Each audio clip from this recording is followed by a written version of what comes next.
Hey everybody, today I'm going to be reviewing Gladiator 2. This was directed by Ridley Scott. This is a sequel to the original classic film Gladiator, and the sequel has been in talks for many years, through many iterations. There was even a screenplay attached that was written by Nick Cave. But it is the 25th anniversary of the original film, so from a marketing standpoint, it makes sense why this one would come out at this point. I admit when it comes to the original Gladiator film, it's a movie that as I've gotten older, it doesn't maybe resonate with me as much, but as a kid, I absolutely loved it. It's very nostalgic for me. It's one of those movies I would watch all the time with my father. I couldn't believe he was letting me watch it, and I felt very much like an adult and all of that stuff. So those are my memories of the original Gladiator.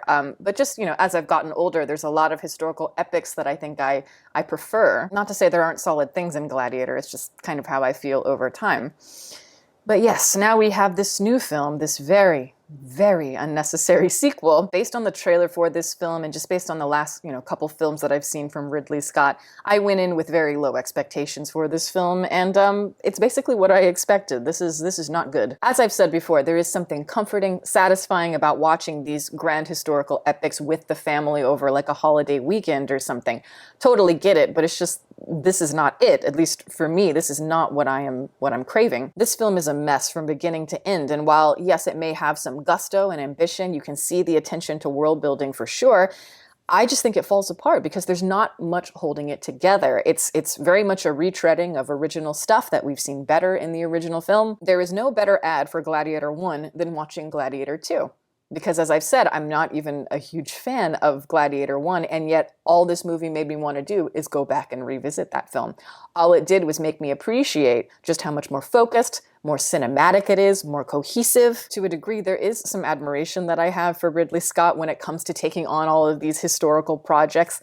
I kind of love that he's cranky, he's blunt, obviously he's kind of an old man, so he just doesn't care. There's some confidence, he's brazen. He's not after historical accuracy at all. He's just after historical entertainment. Hollywood movies. This film, much like Napoleon did last year, it reminds me of these old 1930s, 1940s Hollywood historical epics, and I'm talking specifically about movies like Marie Antoinette starring Norma Shearer, or like Joan of Arc starring Ingrid Bergman. Silly melodrama, there's absolutely an audience for it, and I also think he leans more into that kind of cinerama Hollywood look of the 1950s. Big flat compositions where there's so much within the frame, and I admit I love that type of stuff. Again, it is really nostalgic for me. But the key is, I think, with that kind of look is you need something strong brewing within that frame, whether it has to do with, something juicy in the characters or juicy in the story, where you can eventually single that out as an audience member of your own accord. And with Gladiator 2, I can appreciate some of the images for sure and the attention to detail, but it's just,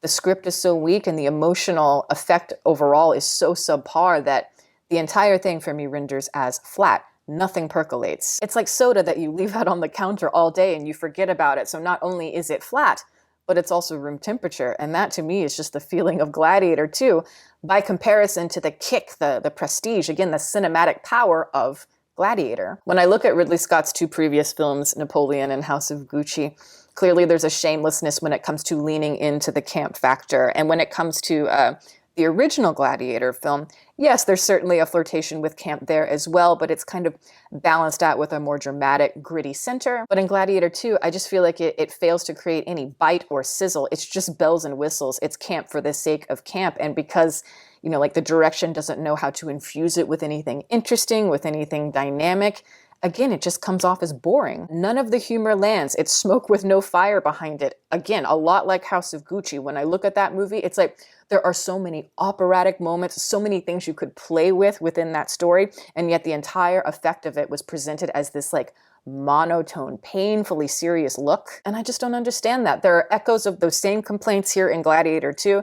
The script is just so mind-numbingly disorganized. It's very bizarre. It feels very much like they were copying and pasting. There's no real ebb and flow. There's no building to these big cinematic moments. When it comes to the main plot, it is a continuation of the original, but this time we are following Lucius, who is the son of Maximus from the first film. And he's, again, filling that same role of the gladiator, and you think, well, we have Paul Mescal, so it couldn't be that bad, right? But it's not Mescal's fault, I don't think. I think it's just the material that he's working with. Obviously, he's a character who's trying to fill the shoes of somebody who was legendary, but In that sense, it does remind you of like Maximus as Will Smith and then Lucius is more like Jaden Smith. I just feel like they didn't give him a proper vehicle that sets him off on this odyssey where we really care about him in the ways that we're supposed to.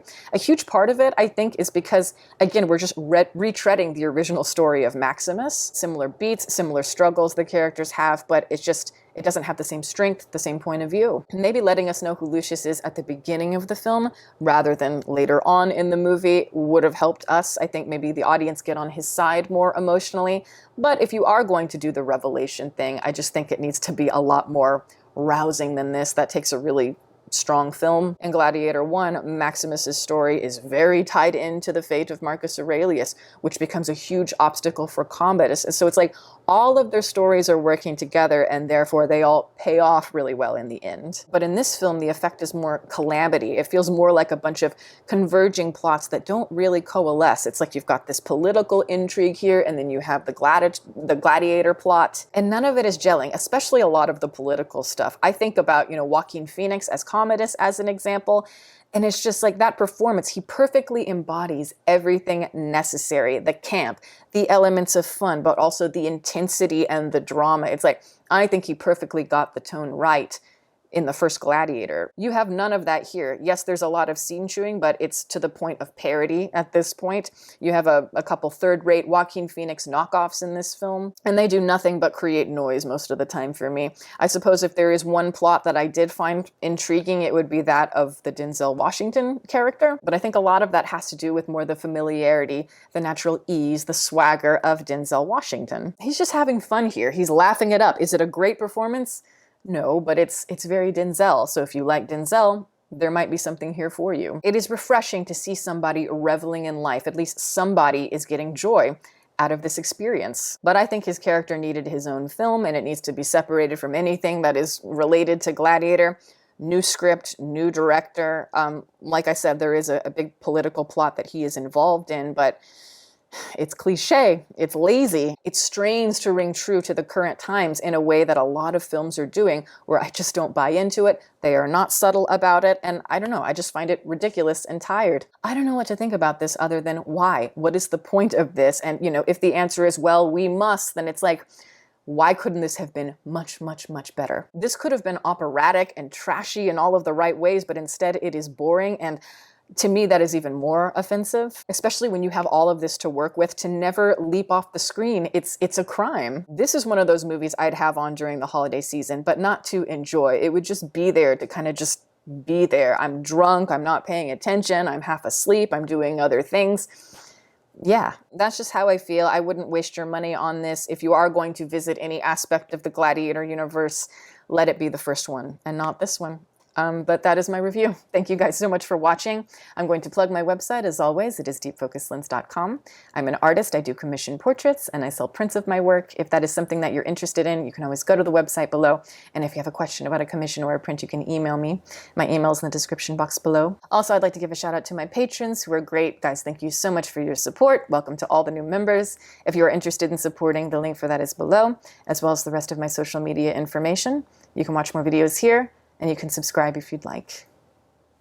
Catch you next time.